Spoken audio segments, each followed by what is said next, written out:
Kazipet coach ఫ్యాక్టరీపై వరంగల్లో political fight నడుస్తోంది.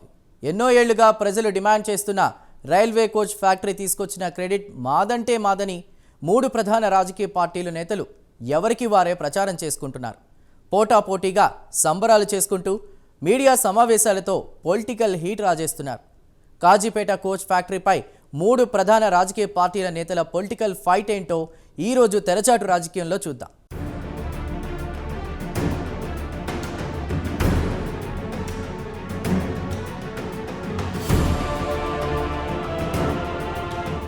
వరంగల్లో మూడు ప్రధాన రాజకీయ పార్టీల నేతలు తరచూ ఏదో ఒక అంశంపై క్రెడిట్ తమదేనని ఎవరికి వారే చెప్పుకుంటూ రాజకీయ పబ్బం గడుపుతున్నారు. గత కొద్ది రోజుల క్రితం హనుమకొండలోని నయీం నగర్ నాలా బ్రిడ్జి నిర్మాణం విస్తరణ మా వల్లే జరిగిందంటూ కాంగ్రెస్, బీజేపీ, బీఆర్ఎస్ నేతలు రోడ్లెక్కారు. ఇప్పుడు కాజీపేట కోచ్ ఫ్యాక్టరీ తెచ్చిన క్రెడిట్ అంతా తమదేనని పొలిటికల్ హీట్ పుట్టిస్తున్నారు.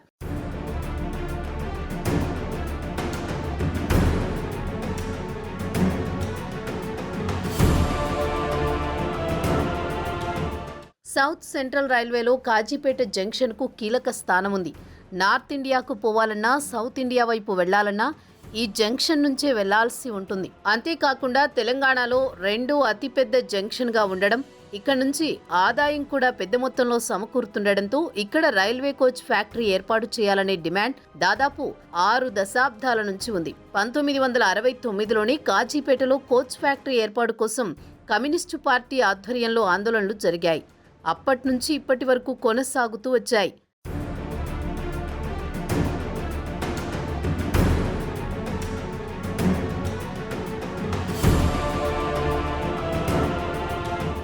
పంతొమ్మిది 1978-80 మధ్య కాలంలో అన్ని పార్టీలు తమ తమ కండువాలను పక్కన పెట్టేసి అఖిలపక్షంగా ఏర్పడి కోచ్ ఫ్యాక్టరీ కోసం అప్పటి ప్రధాని ఇందిరాగాంధీకి విన్నవించారు. దీంతో ఇందిరాగాంధీ 1982లో పార్లమెంటులో కాజీపేటకు కోచ్ ఫ్యాక్టరీని మంజూరు చేశారు. కానీ స్థల సేకరణ ప్రక్రియలో ఇబ్బందులు తలెత్తడంతో కోచ్ ఫ్యాక్టరీ ఏర్పాటుకు అడుగులు పడలేదు. 1984లో ఇందిరాగాంధీ హత్యకు గురవడం, ఖలిస్తాన్ ఉద్యమ నేపథ్యంలో ఆ కోచ్ ఫ్యాక్టరీని పంజాబ్లోని కపుర్తాలకు తరలించారు. ఆ తర్వాత 2004లో మరోసారి కాజీపేటకు కోచ్ ఫ్యాక్టరీ మంజూరు చేశారు. కానీ ఆ తర్వాత దానిని రాయ్బరేలీకి తరలించారు.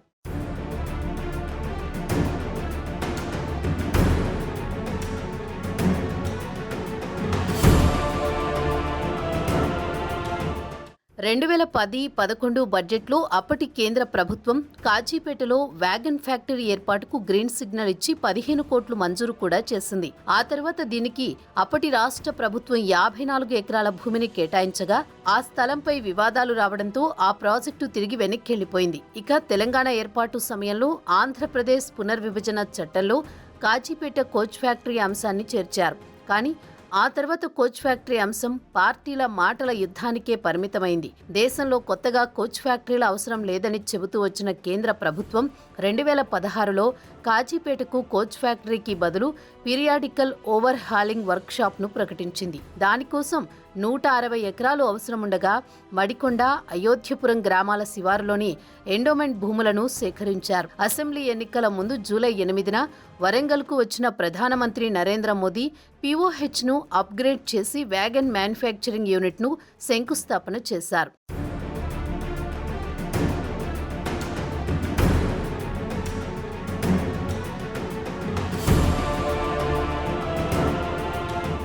వ్యాగన్ మ్యానుఫ్యాక్చరింగ్ యూనిట్ స్థాపన చేసిన కోచ్ ఫ్యాక్టరీ డిమాండ్ మాత్రం నెరవేరకపోవడంతో ఓరుగల్లు ప్రజల్లో కొంత అసంతృప్తి ఉండేది. ఈ క్రమంలో ఏడాది సెప్టెంబర్లోని కాజీపేట వ్యాగన్ తయారీ యూనిట్ను ఇంటిగ్రేటెడ్ రైల్వే కోచ్ ఫ్యాక్టరీగా అప్గ్రేడ్ చేస్తూ కేంద్ర ప్రభుత్వం నిర్ణయం తీసుకుంది. ఈ మేరకు అధికారికంగా రైల్వే శాఖకు ఉత్తర్వులు కూడా అందాయి. కానీ కోచ్ ఫ్యాక్టరీగా అప్గ్రేడ్ చేస్తూ ఇచ్చిన ఉత్తర్వులు తాజాగా నవంబర్ 28న వెలుగులోకి రావడంతో అప్పటి నుండి కాజీపేట కోచ్ ఫ్యాక్టరీ రాజకీయం నడుస్తోంది.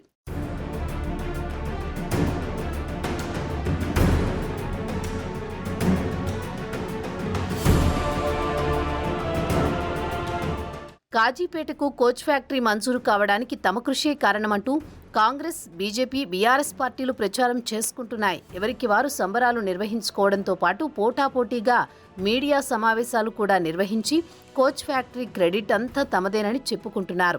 కాజీపేటలో కోచ్ ఫ్యాక్టరీ ఏర్పాటుకు కృషి చేసింది బీఆర్ఎస్ పార్టీయేనని హన్మకొండ జిల్లా అధ్యక్షుడు మాజీ ఎమ్మెల్యే దాస్యం వినయభాస్కర్ చెబుతున్నారు. కోచ్ ఫ్యాక్టరీ ప్రకటన విషయం వెలుగులోకి వచ్చిన తర్వాత ఆయన ప్రత్యేకంగా కాజీపేట జంక్షన్ను విజిట్ చేసి టపాసులు కాల్చి సంబరాలు జరిపారు.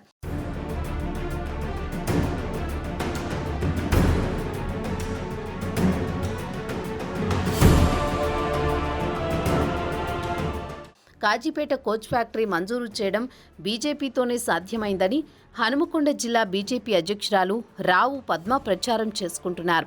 కాజీపేట కోచ్ ఫ్యాక్టరీ కల నెరవేర్చింది తమ పార్టీయేనంటూ బీజేపీ ఎంపీ అభ్యర్థిగా పోటీ చేసిన ఆరూరి రమేష్, మాజీ ఎమ్మెల్యేలు, ఇతర నేతలు కూడా సంబరాలు నిర్వహించారు. ప్రధాని మోదీ ఫోటోలకు పాలతో అభిషేకాలు కూడా నిర్వహించారు.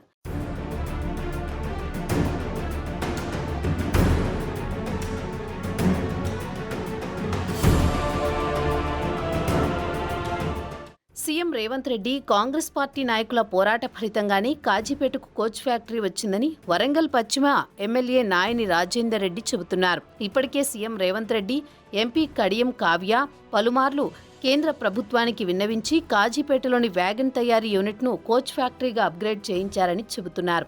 గతంలో కోచ్ ఫ్యాక్టరీ మంజూరు చేస్తే గత బీఆర్ఎస్ ప్రభుత్వం స్థలం ఇవ్వకుండా ఇబ్బందులకు గురిచేస్తుందని, కానీ కాంగ్రెస్ పార్టీ అధికారంలోకి వచ్చాకని ఓరుగల్లు అభివృద్ధికి అడుగులు పడుతున్నాయని సీఎం రేవంత్ రెడ్డి చిత్రపటాలకు పాలాభిషేకం చేసి సంబరాలు చేశారు.